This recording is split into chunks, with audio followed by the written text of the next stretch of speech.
ஏன்னா ஒவ்வொருத்தர் பாத்தீங்கன்னா தமிழ்நாடுன்னு சொல்லக்கூடாதுன்றாங்க, தமிழ் தாய் வாழ்த்து பாடக்கூடாதுன்றாங்க. ஆனா அதெல்லாம் தைரியமா நம்மளுடைய முதலமைச்சரை எதிர்த்து துணிஞ்சு நின்று என்ன வந்தாலும் பரவாயில்ல, என் நாட்டை காக்கணும், என் மொழியை காக்கணும், என்னுடைய இனம், நாங்க தமிழன் என்ற உணர்வோடு நம்ம நிக்க வைக்கிறோம். பாத்தீங்கன்னா எதிர்கட்சிகள்லாம் பெண்களுக்கு பாதுகாப்பு இல்ல பாதுகாப்பு கத்துறாங்க. 41% பெண்கள் இந்தியாவிலேயே இங்கதான் தமிழ்நாட்டில் தான் அதிக பெண்கள் வேலை செய்யறாங்க, உழைக்கிறாங்க, தொழில் வச்சு நடத்துறாங்க, பெரிய பெரிய தொழில் நிறுவனங்கள், தொழில் அதிபர்களா இருக்கிறாங்க. அதெல்லாம் தமிழகத்துல தான்.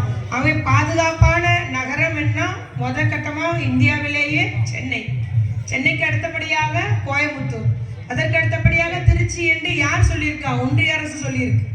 ஆனாலும் ஏதோ எடப்பாடியும் ஒரு பாஜகவும் நம்மளை சும்மா குறை சொல்றதுக்கு ஒன்றும் இல்லாம அவங்க குற்றம் சொல்லிட்டே இருக்காங்க.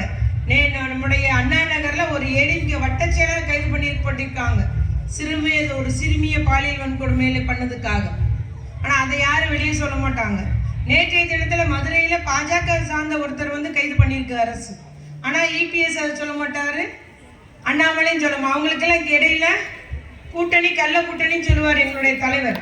நல்லா கள்ள உறவு ரெண்டு மத்தியில, நீ ஆடுற மாதிரி ஆடு, நானு அடிக்கிற மாதிரி அடிக்கிறேன்ற மாதிரி ரெண்டு பேரும் ஒத்து ஊதிட்டு அவங்களுக்கு குறி தமிழன் என்று சொல்லுகிறானே.